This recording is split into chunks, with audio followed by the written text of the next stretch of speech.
Hello YouTubers, this is Robert28 1979. Guys, I've got this thing in here today.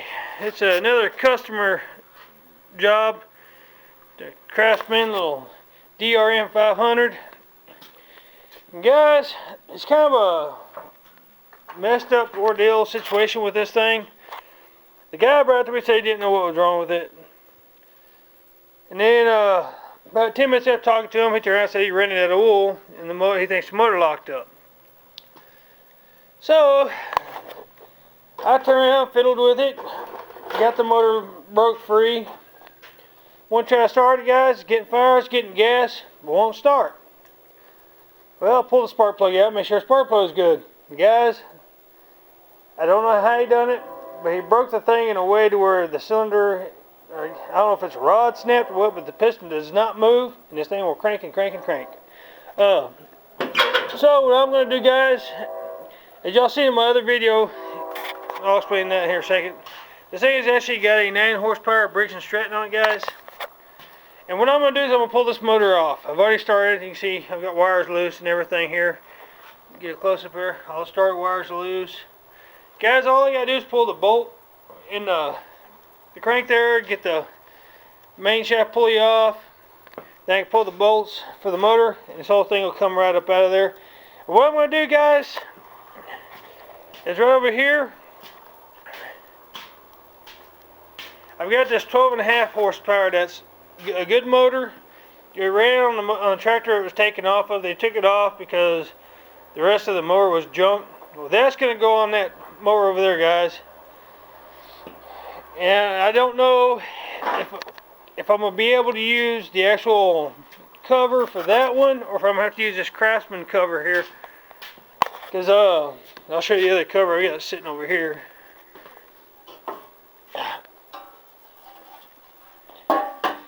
So, I mean, it's got all the holes here, because that thing's got that little plastic piece that sits up here on the top. But none of these have actually got any inserts in them, which I'll show you on this one. It has actually got the threaded inserts here to hold that plastic piece on, guys. So I'm not sure if I can be able to use that top frame. I have to use this one, which I guess if I do that, I have to figure out some way to take this tag off and change it with that, which you just drill 2 rivets on it and swap them around.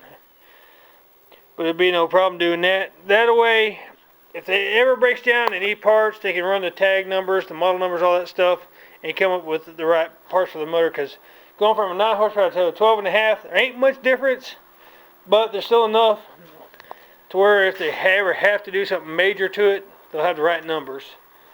And I mean, guys, I'd really like to put this cover on it so that way they know what they got. Because the real kicker of the whole ordeal on this thing, guys, is the guy that brought it to me to work on it borrowed it from some people he knows and locked the motor up, screwed the motor up. So now he's willing to, he's willing to pay me whatever it takes to get it done, which I'm actually going to make the exact same amount of money off of doing the motor swap on this and getting it running as I am with this Toyota transmission, guys. So, which, I don't charge much, guys. I work for a living. I know how tight money is. I know how hard it is to actually afford to do everything. So as I call it, this is the blue collar guy's shop. I mean, there ain't no white collars around here. And anybody that comes in the shop, guys, I guarantee he's got dirt around their neck just like I do. And half of them are willing to jump in there and help me do the job. Just so that way they can learn something, and because they know I, just like him, I work a full-time job. I do this in the spare time. Now, the way things have been going, the way business is picking up, I mean, guys, I'll show y'all real quick. I've got this motor here to fix, which I'm doing tonight. This Toyota I got to get done by tomorrow. Just promised the guy I'd have it done tomorrow, and there's a new transmission. I've got this little weed eater that came in, or little weed eater tiller. It's a little Toyota built tiller. I gotta get it going. I got this tiller back here to get going. And both of these guys, these tillers are just same things, just carburetor problems. And then I've got to get this serviced up, go through it and kind of find out. He says sometimes it'll start, sometimes it won't. I think it's operator error, to be honest with you. I've got these 3 steel weed eaters here to fix and get going. Okay.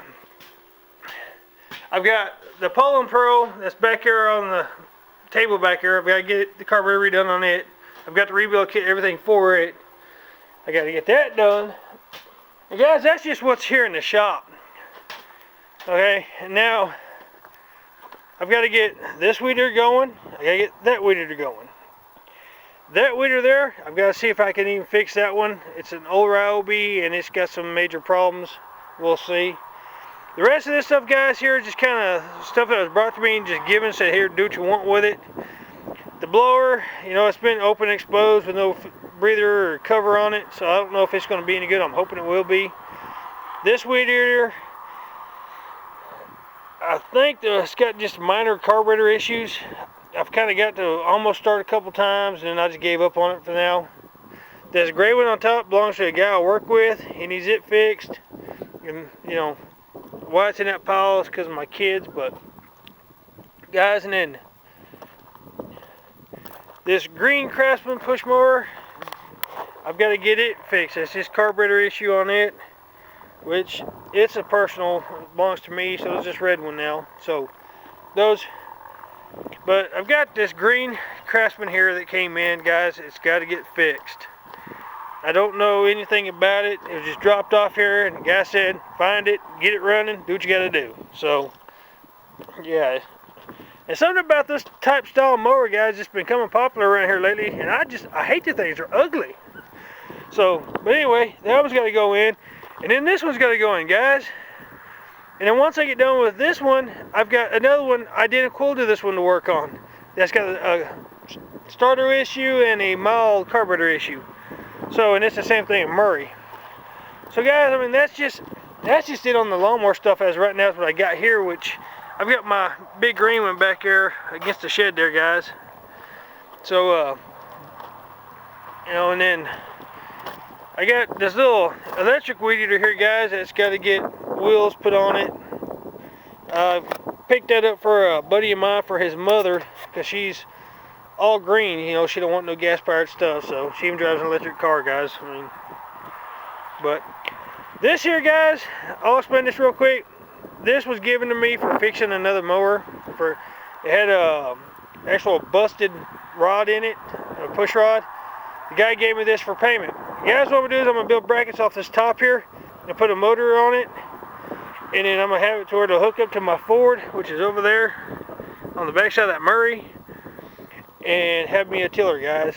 Yeah, it's John Deere, and John Deere shouldn't go on Ford, but you know, it is what it is. You know, I mean, I don't know what model John Deere this would fit and work on, so that's why I'm doing what I'm doing versus buying a John Deere. So, you know, we're here in the South, we just engineer it to make it work anyhow. So, but I've got some other stuff back here, guys. I've got stuff scattered here and there. You know, mostly because my kids play with some of it and whatever. But guys, I've got this here too. It's this Ryobi little tiller. Guys, I've messed with this one a couple times already. I've put gas in it. I've rebuilt the carburetor. I've checked everything. It's getting fire, it's getting gas, but it will not run. Now, being that it's a 4-cylinder, or a full cycle, sorry guys, it just takes straight gas. It's actually got oil in the crankcase. So I'm wondering if that little timing belt didn't jump or something. So that's my next step on it. And of course, the golf cart, which is mine, I ain't too worried about it. I just think about just getting rid of the damn thing. And guys, and then, you know, you have to pardon the mess out here. It's been chaotic here last year or so, but I've got this here. It's a Troy-Bilt walk-behind weed eater. Guys, the shaft's missing, the head's missing, the bearing plate's missing, the idler pulley, all that stuff is missing out of it. Guy brought it over here, dumped it off, said it's yours if you want it. I don't have the parts, I done lost them. Good luck.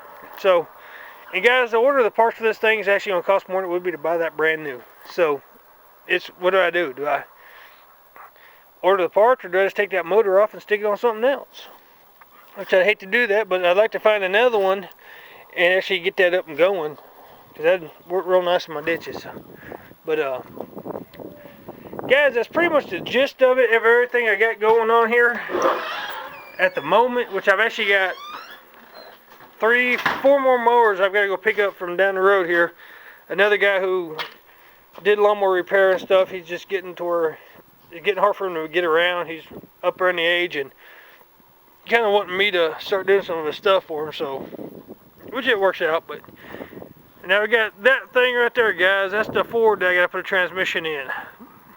The people that owned that to begin with ran it off a ledge and tried to yank it out with a backhoe. When they did, they caused 9 kinds of damage to the transmission, transfer case housing, rear end, shocks. I mean, that thing's just from the back end to the motor, guys. I just got to go over it and just find what everything is completely wrong with it and start fixing it. The guys are supposed to be getting the transmission for it pretty soon, so we'll see what happens there. But yeah, guys, I mean, that's the workload is kind of picked up a little bit, and yeah, I can have this car done this evening. I'll start on it. I've already got it about ready to go to come out. This thing, guys, I'm going to do it first because I can have the motor out of it real quick, swapped around, get the other one set up, get them all interchanged and ready to go, and put back in here. And then I can contact the old boy and he can come pick it up and pay me for that. And then it'll be good to go. So, and then I'll get this done, and the guy's supposed to come for it tomorrow, which I should have it done fairly reasonably early tomorrow. It ain't gonna be very hard to do. You know, I've procrastinated and put this off as long as I possibly could, guys, and I just need to get it done and get it gone. I mean, that's just the deal on it. I just need to get it done and get it out of here. Then I need to get his Ford in, get that transmission done, get it out of here, and that guy, and then get all of his steel stuff over there, get it all finished up and done, get it all out of here. And then he's going to bring me a big Hustler diesel, which I took a video of it, but I don't know if I updated it yet or uploaded it yet. I've got there, he's got an X-Marks he's going to bring to me to work on. He's got a yeah, mine just went blank on me, guys. I'll think of it in a minute. And then he's got a couple of Honda push mowers he needs me to work on. You know, he's got quite a bit that he needs me to do. So, and this one guy, I mean, I think he gives me at least half of his paycheck every payday for working on stuff, guys. I mean, he's meticulous. He wants it done, wants it fixed, wants it going. You know, the cheaper the better, but he don't mind spending the money to do what he got to do. So, guys, that's kind of where it sits and where it is. And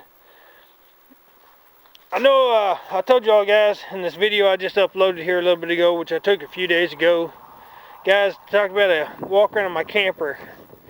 And guys, this thing is kind of ugly. I mean, don't take any part on it, but it is ugly. I mean, but you know, for $600, guys, I couldn't kind of go wrong on it, really. You know, it's had some patchwork done right there on the side. Of course, right here on both sides of the head, they went in and re-braced it and replaced some of the wood. And the guy started to paint it and then stopped, as you can see. So, but I mean, it's only 20 foot long, guys. But you know, this thing, he went in there and he mounted these lights up there, guys, which is, I think, is pretty good. Because what him and his son were doing motocross, and that's what they drag this with them, and you know, they work on their bikes out there, so they had the lights set up, which that's where I think it would work great for a deer lease, a hunting lease or something like that, guys, because you'll have the comfort of the enjoyment of a sleeping area covered. You know, you got the accessibility of it, and then you got the outside lights to help, you know, that, you know, you can set your tripod up and everything and do your deer skinning and everything else right there and be covered, you know. So, but I don't hunt, so I just got this for my wife. So she's in a triathlon deal and she wants a big one, and so do I. But you know, price was right, warranty sucks. So you know, one of them deals. But that's, you know, it's got the air conditioner in it and everything, which around here is not very common. So let y'all go up underneath the front here, guys. And I'll show y'all guys the inside here. I'll give you the grand tour of the scheme. You have to watch out, guys. I've got shop vac and stuff in here. I've been working, which you see. I've actually rebuilt the whole bottom section of that seat because they pulled that thing out, guys, and they put a small one in there. Because up here in the front, they had a loop in the floor to put one dirt bike in this way here, and then they had another one back here where they'd park another dirt bike back there. And I'm actually in the middle of rebuilding this front seating area, which I'm gonna get some more panel in, panel it. I've actually got to hold Comfort is still in business, guys, making campers and stuff, so I can still get the paneling that they use in here. They still use it, which is pretty lucky if you ask me. But yeah, I'm gonna get that, finish it up with the paneling, get the back piece put back on, everything is all set up, guys. I mean, I don't know. I mean, it's pretty small, and guys, every time I walk in here, I hit my head on the ceiling, and I hit my head on top of the air conditioner up there, which, you know, of course, you got your bathroom here, your toilet, your shower stall. You know, you got a little closet there, storage up there. So, you know, I mean, it works. The refrigerator works, the heater works, everything in this thing works, guys. The only thing that needs attention, besides the floor being split out right there and the linoleum crap here, guys, which I've got new tile and stuff put in here, so ain't a biggie. But underneath here, right where I'm standing, is where the axles run across the bottom of this thing, and the freshwater holding tank sits right there, and it has a crack across the top. Nothing bad, nothing major. I can fix that pretty easy. I'll replace it. Going, and of course up here you got a sleeping area there. The table is down. You got another sleeping area here. You know, you got a little bit of water damage right in here, which I've actually ordered another one of these panels, guys, and it's coming in. So I'm going to repanel that in here, and then up there in that front corner, you can't see it, the camera's not picking it up, guys, but the wood is actually missing right there. So I'm going to have to go in there and redo that too. So, well, I mean, it's, for the price, you couldn't go wrong. So, especially with everything working in it. So, that's the camper, guys. So I think it'll work for this year, and then maybe this fall might see about trying to put it up for sale. Somebody for their, like I said, their hunting lease or something. You know, somebody who's into motocross, something that's looking for something easy to move about with. So guys, I don't even know what year this is. I've got the time to it and I ain't even looked. So the last two campers I owned, guys, were actually older than I was. So, and I think this is a little bit newer. I think, you know, I don't know. I'll figure that out later. I'll do an update on it, guys. But that's just kind of the things that I got going around here right now, guys. So this is going to be one busy weekend for me, if you can't tell. So, oh, here come the kiddos. So, well, guys, I guess I'm going to go ahead and close this video real quick, guys. And I'll make some more this evening, get them uploaded and everything. And guys, and if you haven't subscribe, rate my videos, comment if you like, leave me messages. Well, it don't bother me, you know. But anyways, guys, so look forward to some more videos coming up, man. Y'all guys take it easy and have a good evening. Thank you.